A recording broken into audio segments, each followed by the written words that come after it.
I have been a fan of Final Fantasy for many years now, and I have done a lot of generic runs.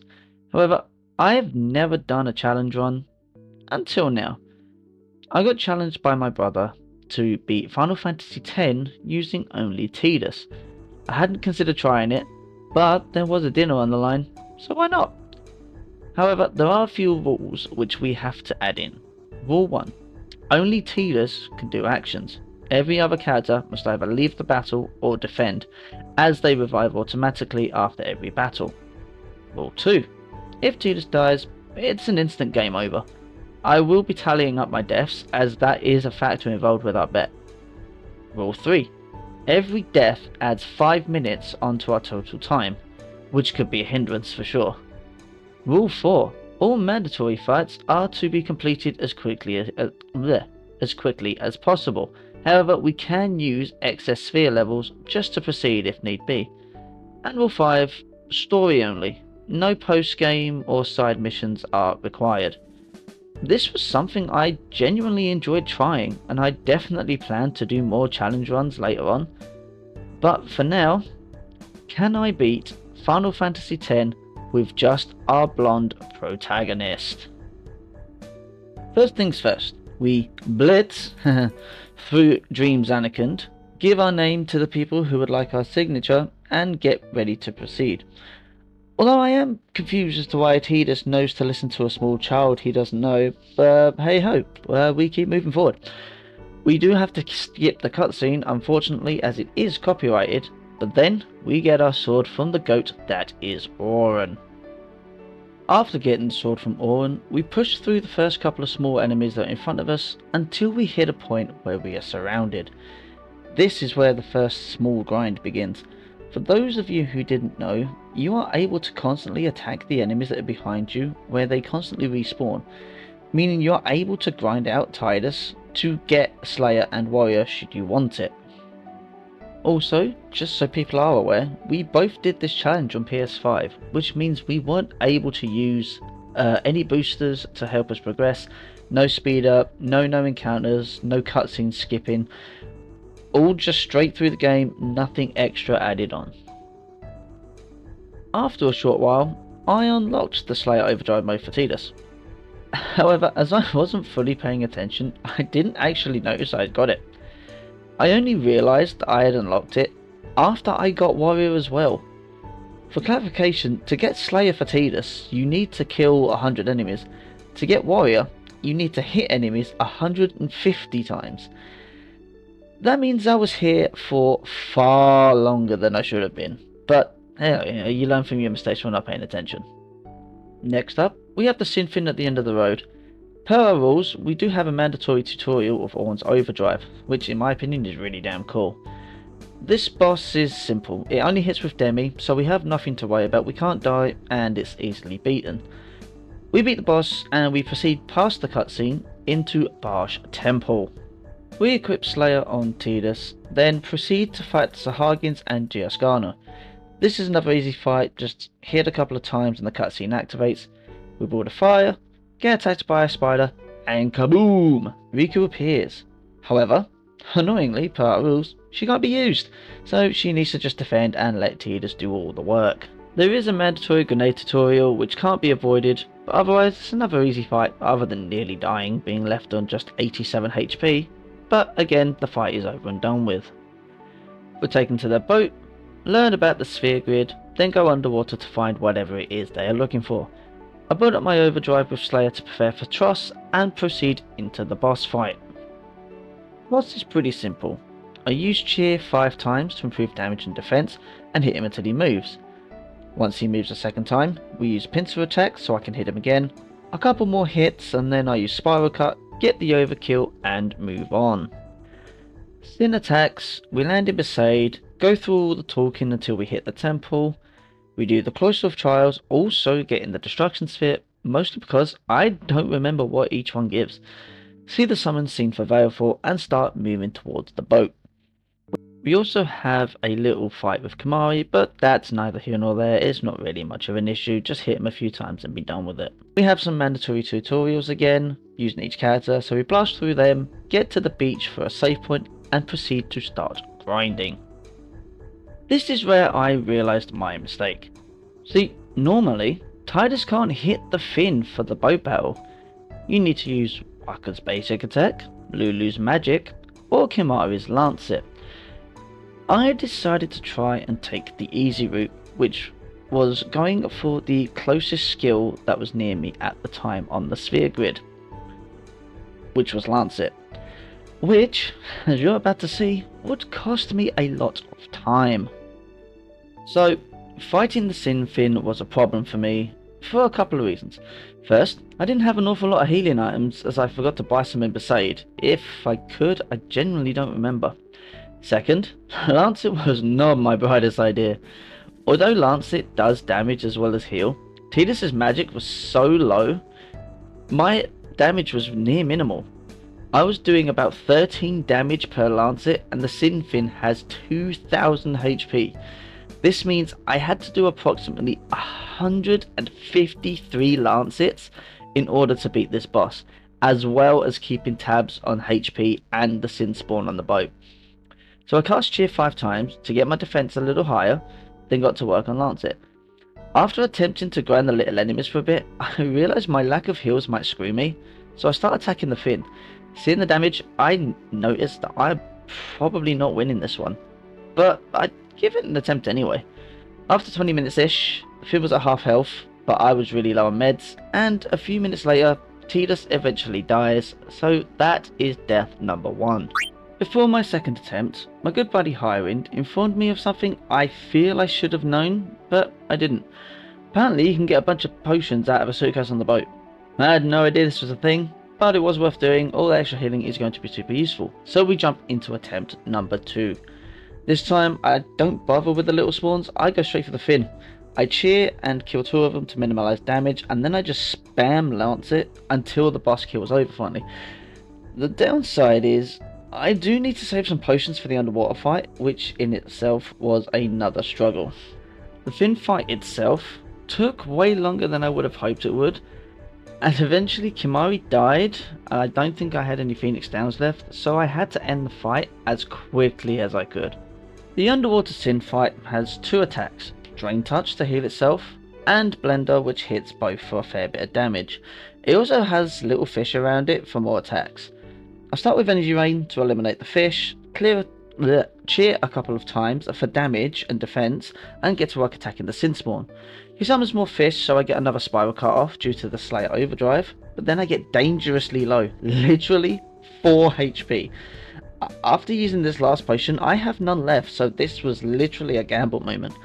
And luckily enough, Tidus got the crit right when it was needed. Honestly, my luck could not have been better at this moment. After the cutscene of Kilika and unit dancing, we arrived in Kilika Woods. We get another mandatory tutorial about Kimahri's Overdrive, showing us how Lancet should be used. Then we proceed to start grinding a bit. I then decide I'd attempt the Ochu, just for a laugh and see how it goes. It goes about how you'd expect. Tidus got targeted twice in a row and got poisoned twice in a row. So all my luck from before immediately out of the window.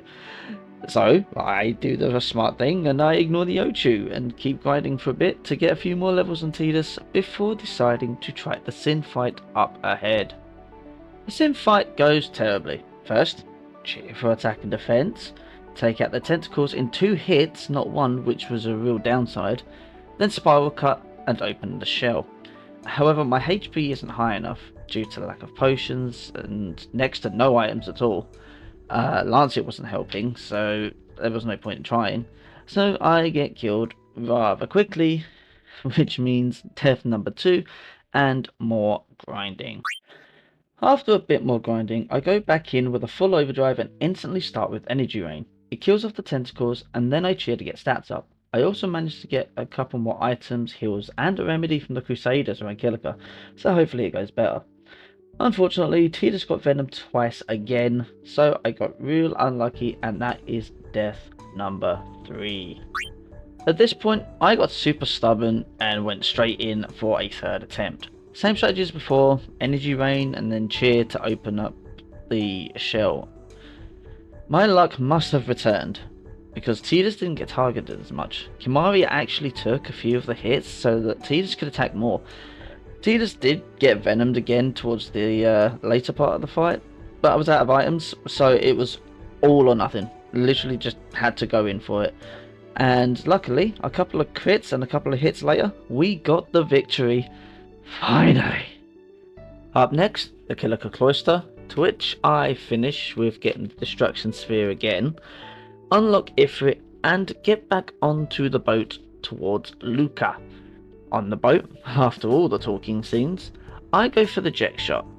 The main reason is that I intend on winning the Blitz tournament, as it gives a Strength Sphere, wow that's hard to say, that gives +4, which is going to be incredibly handy moving forward.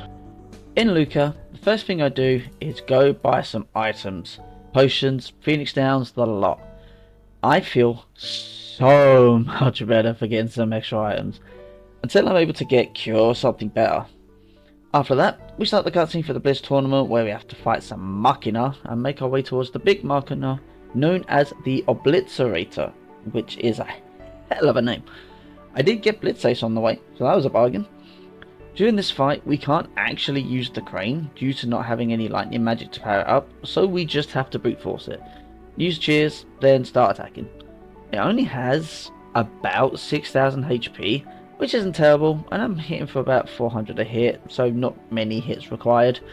The main downside to this battle is it counters with Blind Ball, meaning every other turn it's either healing or defending, or eye drops, but otherwise this fight is not a problem.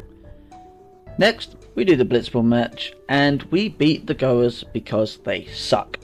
We get the prize, and then all we have to do now is proceed and fight against the Sahagins. The Sahagins start like any other fight, cheer, then attack. And luckily, I actually get the overkill on them after doing so that's a bargain. Next is my favourite character of this game, Auron. Here, we have to use a base attack because Tidus is unavailable, and once again, proving why he's the best, he also crits for good measure, just like the badass he is. Against the Garuda, I use Dark Attack with Tidus first to protect against his attacks, and then I cast Cheer for buffs. After another Dark Attack to make sure I don't get hit again, I use Blitz Ace as I had it active in the Sahagins and managed to kill it no problem. Seymour then summons Anima to dispatch the rest of the fiends, and I left this in for you guys and myself purely because Anima is my favourite all-time summon and deserves to be watched. And you know, if you guys have other summons you think are better, or if you think that there's someone who could outmatch Anima, let me know and I'll see if I agree with you. You're all so welcome. After the horrible laughing scene, which everyone loves, we get another quick tutorial with Auron fighting armoured enemies, and then I proceed to grind. A lot on the High Road. I probably did way more grinding than was actually necessary, but you can never be too careful later on, especially with a Chocobo Eater coming up. First attempt with the Chocobo Eater, I do what I've done so far, set up cheers and start doing damage. Unfortunately, in my grinding, I don't have any fire weapons for Tidus, so my weapon damage was not very high. He knocked me back, I managed to get a Blitz Ace off, but it delayed me too much. I got a crit and knocked him back again, but then he pushed me twice and I went off the cliff. I decided to restart the Chocobo Eater fight to see if I could do it slightly different. So for me, I counted that as a death because it was a restart, so I'll add it to the counter. I decided to start the fight with a Spiral Cut this time, just to get some damage off and then get set up in hopes that I can push him off the cliff. Sadly, without haste or a fire weapon, my damage at this point wasn't high enough and I went off again. After that, I did a bit more grinding down the bottom of Mihen, to which I then got a fire weapon because the RNG nature of my luck said haha. I then make some progress into Mushroom Rock, forgetting I could actually grind here instead. So I grind a bit more to unlock haste, as I feel I am going to need it for the Sinspawn Gooey fight up ahead. So Sinspawn Gooey, I had no idea how it was going to go. First thing I do, I cast haste and cheer on myself, and then I use Energy Rain, thinking it would hit the head as well. But unfortunately, it doesn't. So that's my bad. So I cast Lancet on the head whenever it starts moving, and then after that it's just a slapfest between us. Whenever the arms respawn, I just take them out again, and then shortly after that I finish it off with one final hit. As Tidus isn't available for the second fight, I just use Seymour to demolish it, as it really isn't a challenge and Seymour does ridiculous damage. And then I proceed towards Jose Temple. The Jose Cloister isn't too bad. It does take me a bit longer than I would have liked due to forgetting how it worked, but I got there eventually, including the Destruction Sphere again, which gave a magic sphere which would have been plenty useful earlier. But we move on. I get Ixion and then I go towards the Moonflow and the Shoe Paths. Extractor isn't a particularly difficult fight. I literally cast haste on myself and then just attack, and due to my grinding sessions earlier, it actually goes down after just a few hits, so it really wasn't that much of a big deal.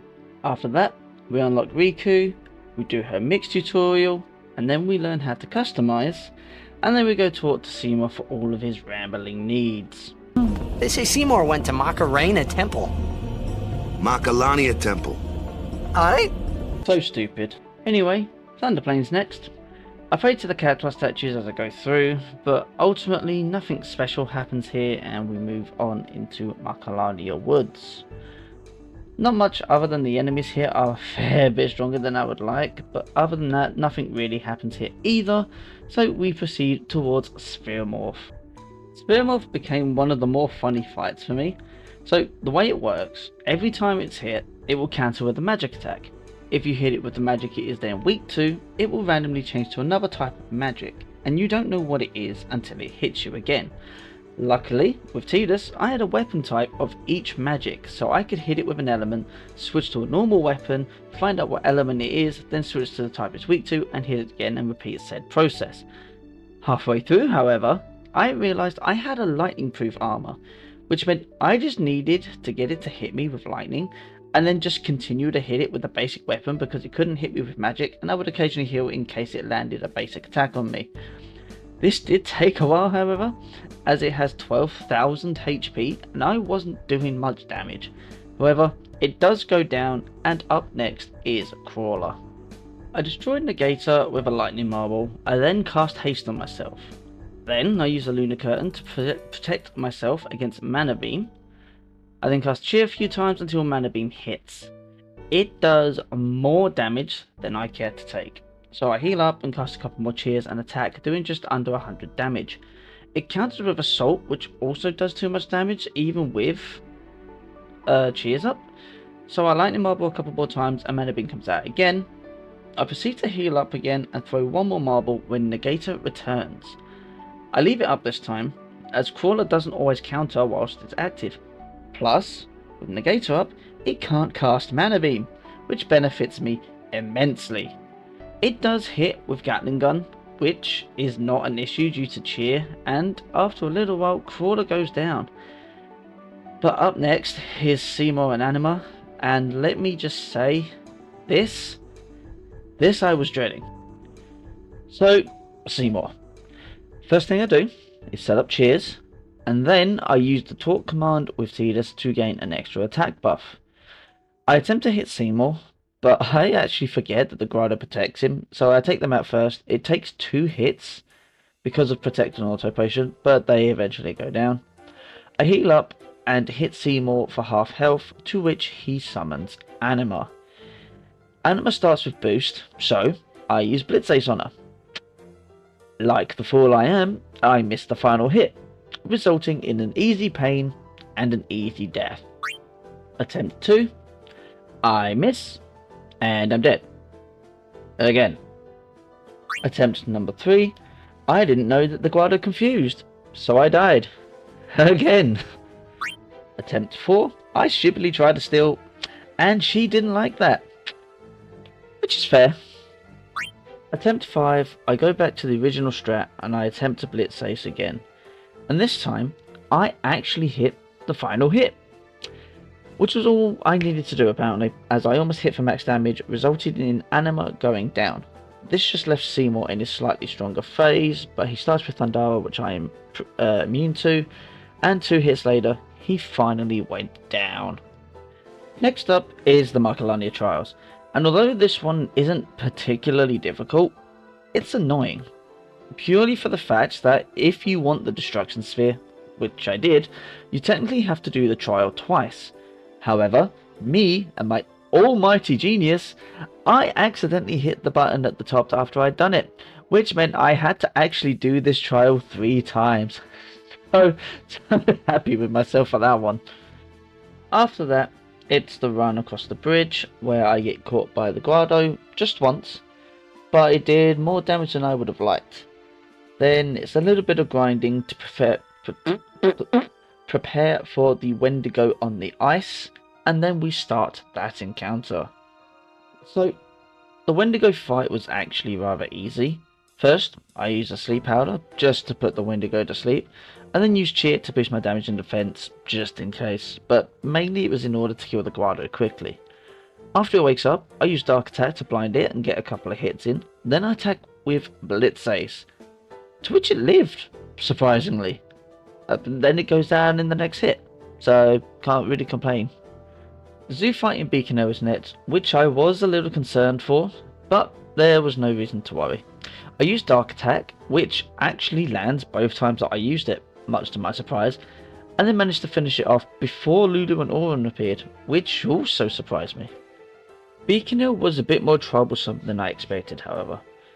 The enemies had gotten a fair bit stronger than previous areas, and there were many moments where I actually almost died, were it not for the fact that I had Flee. However, proceeding through to the save point, I managed to steal some silence grenades and sleeping grenades, which helped me get through and level up, get some grinding going. Until, like a dummy, I died to 10,000 needles by pure chance.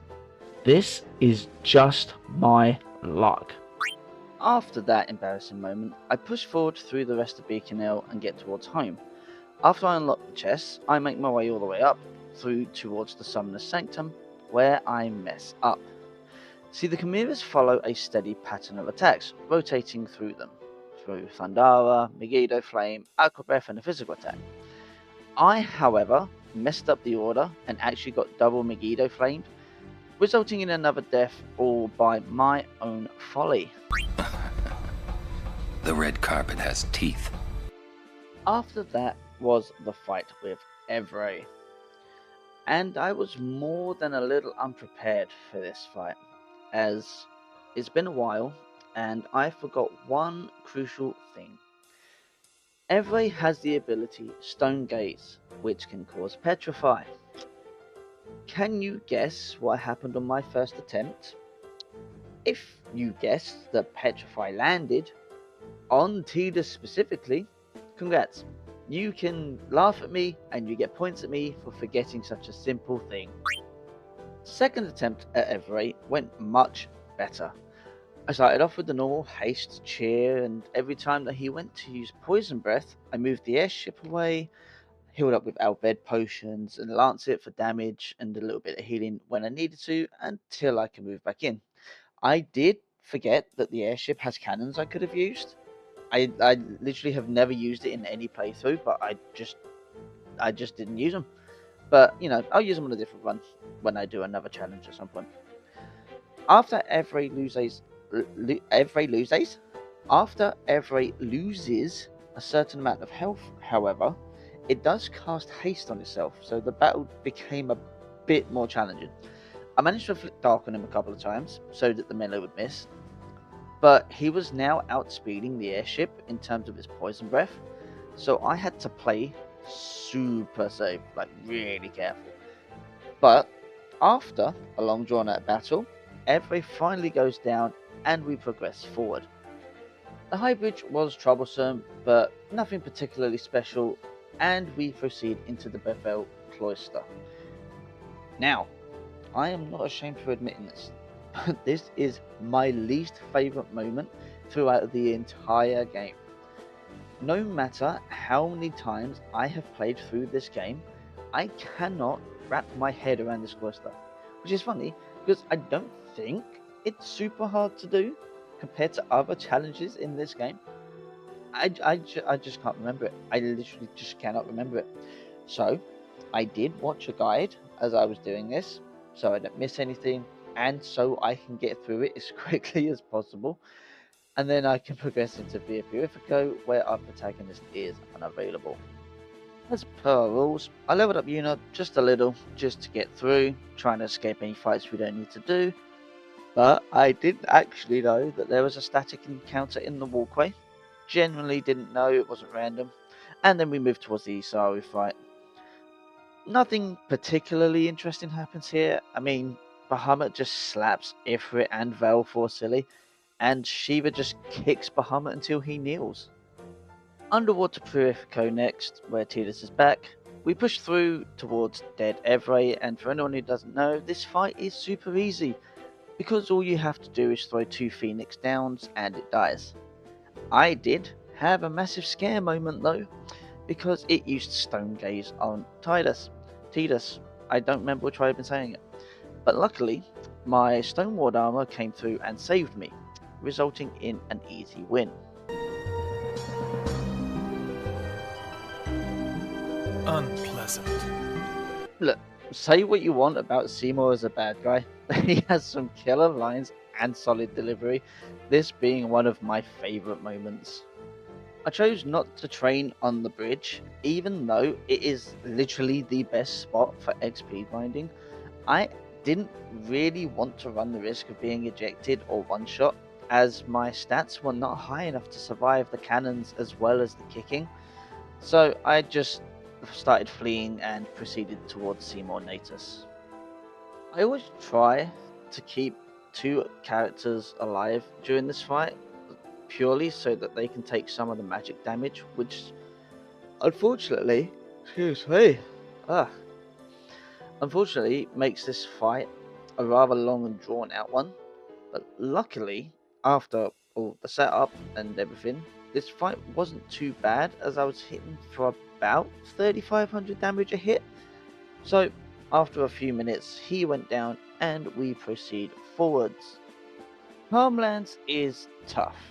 The monsters do drastically get quite a bit stronger, which is unfortunate, but it is manageable. However, first thing I do is I get myself a chocobo, go to Remium Temple to get the Cloudy Mirror, and then proceed to do the 0-second chocobo. Now, it does take me 6 attempts, I think, because I haven't even tried it in years, but I do get it done with a good run. Main reason is because to help me later, I think Tidus' Celestial Weapon is going to come in super handy, especially when I finally get enough damage and stats to use it. And, of course, once Anakin is done, so I can get all of his upgrades, but doing it now is better as I'm already here. And yes, I did get the Celestial Mirror first, before doing 0-second Chocobo. I definitely remember to do so. I definitely did not forget to do it and have to do it again. No! I then capture all the monsters in the Calmlands, and for the funnies, I decided to test out Chimera Geist, who proceeds to insta-kill Tidus just to spite me. However, we agreed that dying in the arena doesn't count, so no added death here. After a bit of a grinding session for some time in the arena to help me proceed through Gagazet, I decided I'm going to try out fighting the Defender, which goes about how well you would expect. He hits hard, very, very hard, has 64,000 HP, which is a lot, and he does about 16 to 1800 damage to Tidus after cheers. And that's just his basic attack. Haymaker, which he does decide to hit Tidus with, does about 2500 damage-ish, which then knocked him flat on his butt and adds, once again, another death to the counter. Now for a funny moment. For you guys, at least. I was doing usual grinding to build up against Defender, but dumb me decided to grind outside the monster arena, not in it. Now, having defeated a few moguls already, I had no real concerns fighting them, because they always used a basic attack on their first turn before trying to use Bad Breath. which, in case you didn't know, is a lot of status effects, including Berserk, Blind, and Poison, which all complement each other.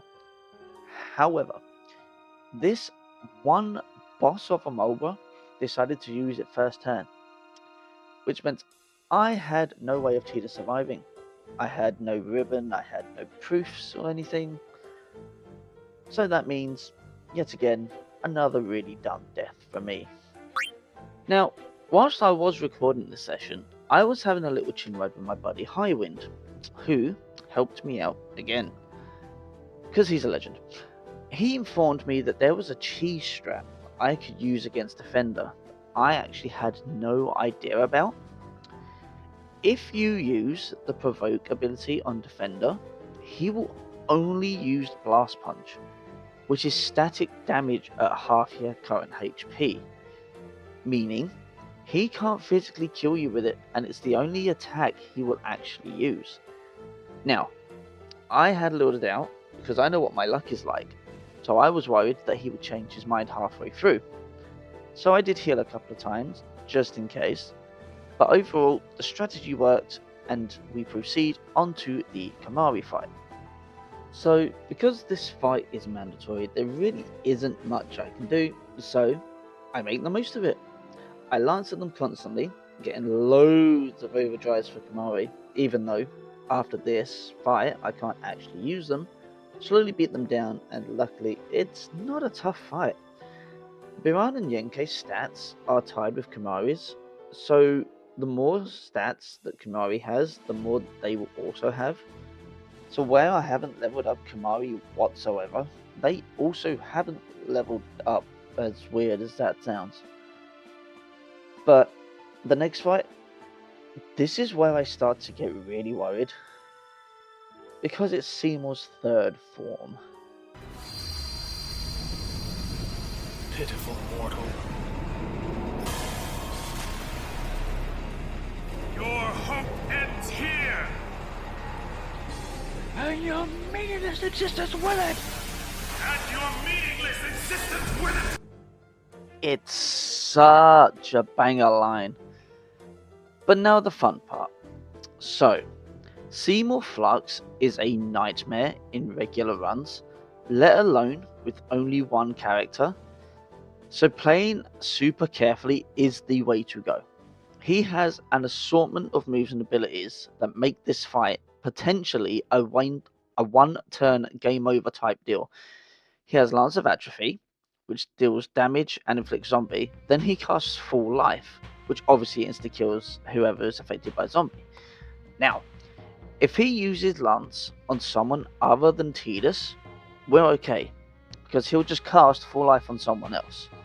He has Dispel, which gets rid of positive effects like Haste and Shell, Cross Cleave, which hits everyone with physical damage, and then Total Annihilation, which is insane magical damage. Now, this fight, the way I start after Haste, Cheers, etc., is throwing a Poison Feign. Getting that residual damage over time against him is going to come in clutch, especially as I have to keep healing myself, reviving the others, and buffing myself. I have to ensure that my other two party members are alive to possibly take the lance attacks. I get lucky one time, as Tidus does get lanced, but I managed to get a turn before Full Life, and that just shows how intense this fight is going to be. Now, another thing that I forgot about is that when he gets to about half health-ish, I think, Seymour casts Reflect and then Protect on himself, and then he casts Flare on himself at a random target each time, once he hits below half health. So that's another thing I had to keep in mind. There's a lot of healing, a lot of throwing fire gems and poison gems, all for poison fangs for damage, when the words appear that I dread. Ready to annihilate. Now, at this point, I actually didn't know that Total Annihilation was magic based. I thought it was physical. So, I defend to reduce the damage. Can you guess where this is going? Yes, it does a lot of damage. However, I got exceedingly lucky, and I mean exceedingly lucky, and I survived on just under 300 HP, which is insane. But now I know that it's magic based. So when he gets ready for his second one, I set up a shell with the lunar curtains I got from Defender. The next annihilation, I survive on about half my health with the help of Shell, and Seymour is only on about 12,000 HP left. I do throw a couple of Dream Powders to do damage to the mortar body, so he, takes mortar absorption damage, just for that little bit extra. As he gets set up for a third annihilation, I check his health, and I see he only has about 6,000 HP left. I use a Poison Feign, he watches and waits and takes a tick of poison damage. I use another, and I get a third turn before he gets his annihilation off. I debate using an overdrive, just, for a bit of flair, as he's been using flair on me, but I chose not to risk it. I use another Feign, and Seymour Flux goes down on the first attempt, which I never thought would be the case. I could not tell you how happy I was that this happened, but my happiness would be short-lived because of the next boss fight, Sanctuary Keeper. I haven't fought this boss in so long, I forgot its moves and abilities, and safe to say it beat me up quite handily. So first attempt, I cast Haste on myself, and I cast Slow on him, not knowing that Slow would then cause him to haste himself, and I had no way of dispelling it. Needless to say, he won. It knocked another death onto my counter, and I was not happy about it. Second attempt, I try a cheeky strategy of throwing a Reflect on him, and then using a Poison Feign so he couldn't Asuna himself and would die to poison. Or so I thought. This cheeky boss decided to cast Reflect on me, and then Asuna and haste himself. I have never been so gobsmacked by a boss that I accept he deserved to win. He deserved to actually just win this one. The third attempt, however, I do try the same similar strat again, with a bit more of a careful manner going into it. There is a lot of healing, and a lot of back and forth, and a lot of slabs, and this and that, and blah blah blah. But somehow, some way, I managed to outdo the boss, and I can proceed to the campfire scene in Zanarkand, which I will not be showing you. Proceeding through Zanarkand was not a real issue. I managed to flee and escape from a lot of the fights, and now we have the final cloister. Now, I actually know a lot of people who don't like this one, and that's fair. But I don't think it's because it's difficult. I just think it's because it's a bit annoying, right? It's a lot of back and forth, a lot of finding the right symbols and knowing what you're looking for, which, yes, can be annoying, especially if you misstep on one by mistake. But overall, it's not a terribly difficult one, in my opinion. However, in order to get the Destruction Sphere, we will have to do it a second time later on. But we'll get at that at some point a bit later. Right now, we have to set up to fight Spectral Keeper. Spectral Keeper with just one character sucks for one main reason: the teleporting. Now, because our other characters are not allowed to take any actions other than defending, I can't move them away. So if they're in line with his counterattack, which is a wide swipe and hits 3 glyphs, I can't move them. That's tough luck. Which means I have to pick and choose when I can attack with Tidus. After I've healed them up, I've got to make sure there's always one alive, so that he or they can take the Berserk Tail attack. Not that it mattered for this first attempt, because after a while it inflicts Tidus with Berserk Tail. I hit it, it hits me, and another death happens. So I decide that I need to go all the way back to Calmlands and grind heavily. I go for bribe, I go for XP, because I need Berserk proof. After an insane amount of grinding and a hell of a lot of leveling against mostly behemoths, I went and got myself bribe and protect to go up against Spectral Keeper again, and I also went and got fuse proof for against Unalesca. I don't want to take any risks and have to waste more time coming back if I don't need to. I need Bribe to get Berserk Proof, and Protect is there to ensure I can withstand a few more hits than usual, so let's attempt him again, shall we? First thing I do is I cast Haste, then Protect on Tidus, and then cast all the cheers that I needed. All the extra defense shows the difference compared to the first time I fought him, because Berserk Tail is only doing about 500 damage with Protect and cheers, and his counter only doing about 800. I first Soul Spring purely because I was curious to see if he countered it, which he did. I then threw some Fire Gems because it made some action time quicker by using the usability. Spectral Keeper activates Glyph Mines, none on Tidus, but now he's being annoying. I want him to attack someone else so I can hit him for free with Tidus, but he seems to know the challenge that I'm currently doing, and he keeps targeting Tidus. It's a long, drawn out fight, but because of the grinding I did previously, he actually goes down relatively easy, just takes some time, and so we prep for Unalesca. Now! This is it! Now is the time to choose. Die and be free of pain, or live and fight your sorrow. Now is the time to shape your stories. Your fate is in your hands. Yuna needs Kimari. Kimari protect Yuna. Well, I'm fighting. I can't believe we're gonna fight Lady Unalesca. Give me a break. You can always run. I'd never forgive myself.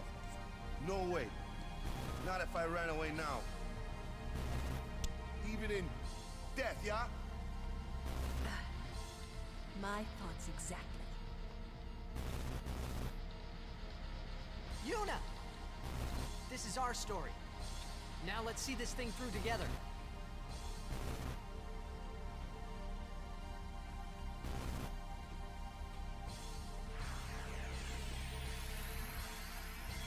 I love that cutscene. Orn's quote is so awesome. So, for the first attempt at Unalesca, it went terribly for one reason and one reason alone. Her first phase only has 2 attacks, a melee, which dispels positive stats like haste, and absorb, which does half the character's HP.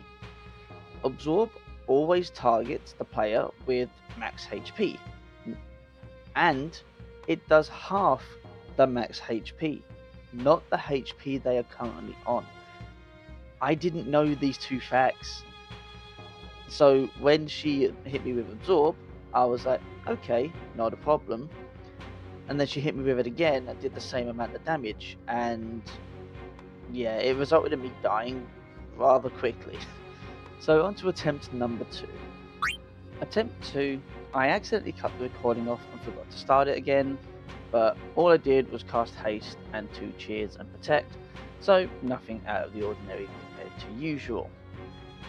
Right, so now, knowing about Absorb, I had to play around her attacks carefully, although doing it here, I still didn't know until I searched it up a bit later on in the fight. She alternates her attacks, going from her physical attack to Absorb, meaning every other turn she will hit Tidus and get some life back. However, her melee is random, so if she hits Tidus, I need to reapply Haste and Protect to be able to withstand the damage, although I end up just going for Haste because the physical attack doesn't seem to be doing much after the cheers. If she doesn't and she attacks someone else, I can then do what I need to do. After every attack made against her, however, Unalesca counters.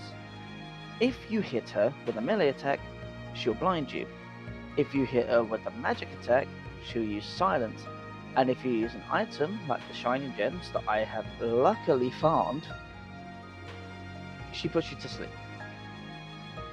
I actually nearly lost this attempt because I used the Shining Gem, got put to sleep, and if she hadn't meleeed me, or meleeed Tidus, after putting him to sleep, she would have then absorbed him the next turn, and I would have game overed.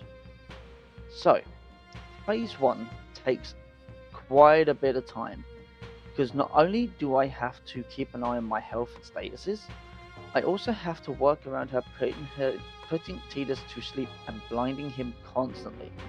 I also didn't have a plethora of items, so when I did this fight, and as I said before, I had no idea she would only target me with Absorb, so him having high health kept her alive much longer than I expected, and a lot longer than I really wanted her to be alive for. Luckily, the Shining Gems do about 5,500 to about 6,200 damage on a varied scale. Like, there's no consistency, there's no pure damage like numbers. But this first stage is literally just a long, drawn out back and forth of surviving and trying to keep her health low. And somehow we got there, and we knocked her into phase 2. Phase 2, she starts off every time using Hellbiter, which inflicts zombie on everyone. And then, throughout the fight, she proceeds to try to heal people using Regen and Cura. This means I need to keep Tidus unzombied so that I don't take any unnecessary damage from healing. However, she also now counters with her physical attack. Not always, but sometimes, which still casts the dispel effect, however. She doesn't counter with anything else though, meaning I can potentially attack and Shining Gem and Fire Gem without any consequences. Potentially, no guarantee. However, if anyone knows this fight, I have to ensure that Tidus is zombied by the end of phase 2 because of Megadeth, which has no doubt screwed over so many of you in the past. Literally, I don't think anyone ever beat her first try because of that mechanic. I could be wrong, and someone could have got really lucky on their first attempt and been like, oh my lord. Luckily, phase 2 isn't too terrible, and she seems to use Hellbiter more often if 2 or more people are not zombied, so I can use this to my advantage and I can get her to phase 3. So, phase 3, Megadeth comes out, killing Auron as I just rezzed him, and I immediately cast haste on Tidus, to which she regens me. I de-zombie Riku, and then she Hellbiters again, which zombies them, and then she proceeds to use Mind Blast.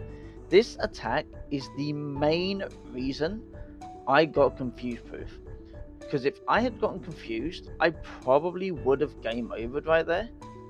She then uses Megadeth again, but luckily I'm zombied and it doesn't work.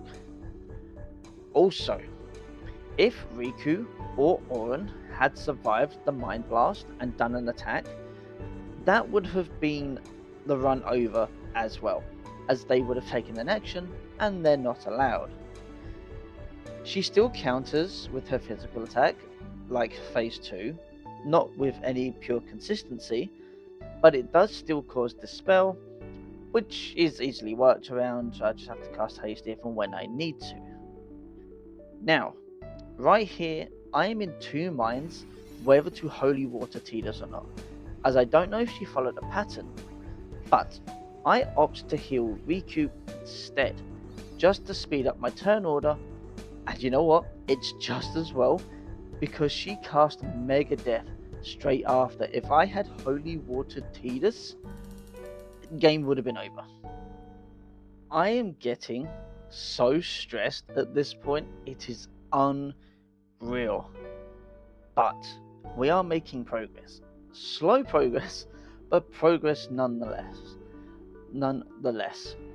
I then eventually do cure my zombie just so I can heal, hoping she Hellbiters instead of Megadeth, but she goes for Mind Blast instead, which isn't too terrible for me, because then I can just res the other two, keep myself healed, and continue forward. At any point, whilst I was zombied, if she chose to attack Tidus with Curaga, it would have been over. She was healing Riku and Auron, well, damaging Auron, but healing Riku for about 4,000 damage. If I had got Curaga'd whilst I was zombied, it would have done probably most of Tidus' health, if not all of it, because I was never at full health again after that point. I got so exceedingly lucky in this fight. However, phase 3 is a lot of careful timing and quite a bit of luck, if I'm honest, to manage to get through all of it with one character.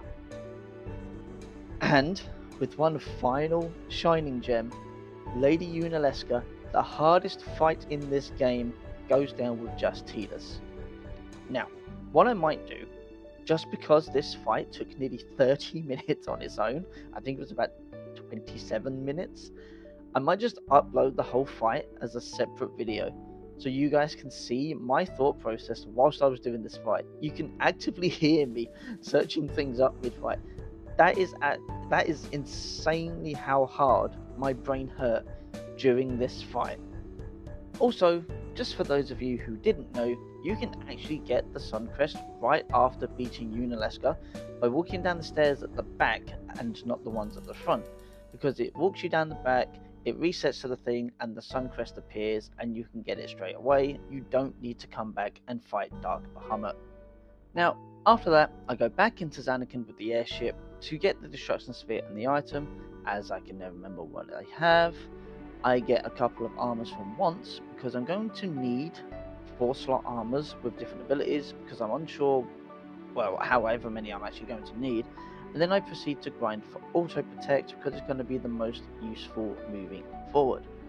I do some capturing as well in some of the older areas and stuff, because I want to get some items from the Monster Arena, as I can't remember what they give. I also get Tidus' Celestial fully upgraded, and whilst doing the grinding, I get a lot more damage, which means things from this point forward, even though the grinding took a while, things will be a lot easier for me. After an insanely long time, longer than I would have liked, I finally got Auto Protect. So, what I do, I grind just a little bit more for some sphere levels, and then I get ready to move forward. And yes, I know that this was a race, and I know there was a timer, but anyone who knows me knows I would not be able to finish a run without getting the best girl. She is my favourite summon of all time, and it would be a disservice not unlocking her, which is why I ensured to get every Destruction Sphere. Welcome to the team, Anima. Now for Sin. Luckily, he's not overly strong, but his arms are armoured, so even after all the grinding I'd done, plus cheers, I still only did about 11,000 to 12,000 damage, which isn't terrible. He did get a couple of slams off, knocking at Riku, but doing very little to Tidus. Both arms are about the same, so it doesn't take too long, and then we go for the core. The Sin Spawn, in front of the core, goes down to a single quick hit, which, just to add insult to injury, Tidus also gets a crit. The core, which is also armoured, takes 3 hits instead, as on the first hit I got a crit again, and then he proceeds just to go down. It wasn't too terrible. Overdrive Sin is the last stage, and this was interesting. First, if Sin gets his overdrive off, it's an instant game over, and with all the base game bosses, it has the highest HP of 140,000, so we have to defeat it before it gets too close and uses its overdrive. I start off with Cheer, as always, and then after it draws me in a couple of times, I throw a couple of Shining Gems just to ensure I get some damage on him. And when he gets close, enough for me to hit him, I manage to do a couple of quick hits and do about 35,000 damage each time, which wasn't too terrible. Then decide for fun to use Blitz Ace for the finishing blow, hitting for max damage with the last hit. And now we move on to Seymour. And the funny thing is, I wasn't worried about this fight, because I had prepped and I got myself fully sorted for endgame. Seymour goes down in just 2 hits. That's it. And to add insult to injury, I'm pretty sure Tidus got 2 crits. Just for good measure. Endgame from here on is not going to be a problem, and that includes Basker's final Aeon. At first, I put Shell on myself, just in case. Then I try casting Sloga to stop the Pagodas, to try and stop him from building up his overdrive. But one of them dodges. Twice, annoyingly. But then I do a couple of quick hits and phase 1 just goes down. Phase 2, he starts with his sweeping attack and knocks out Auron, but only doing about 1,000 damage to Tidus. And luckily, even though he is armoured, I'm still managing to do about 30,000 damage a hit. So I'll do 3 or 4 quick hits and then finish him off with Blitz Ace. And I feel it's fitting to defeat Jecht with the Blitz Ball, so that's why. And now all we have left is the Aeons and you, Yevon. Now, as a kid, this moment always upset me because I didn't want to go through defeating the Aeons I had come to love. But as an adult, I can safely say it still sucks. These Aeons are some of the coolest, especially of course Anima, but I understand now why it has to be done. During this set of fights, it's actually impossible to lose because of permanent auto life, but luckily Tidus is able to one-shot all of them due to his high stats, and we move on to you, Yevon, which is also a pushover because of Tidus' insanely high stats. He Curigas himself after every attack for 9999 healing, but because we have break damage limit, that doesn't really matter. Once again, he gets a crit, and to end Tidus' story, I Blitz Ace finale him for the endgame. And just like that, I managed to complete Final Fantasy X with just Tidus, with 17 deaths, which is less than I thought. And including the time added on for each death, it took me around 64.5 hours.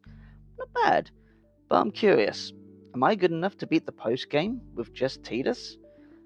I may have to try. However, if I do, I will be doing it on PC, because trying to do all the grinding without speed up will be insane. I've done it before a few times, and I have no idea how it takes so long, but I am willing to try. So, thank you all so much for watching. This is my first attempt at a video like this. Any and all comments are welcome. Please tell me what you think, what I could have done better, and as always, I will see you next time. Have a good night, guys.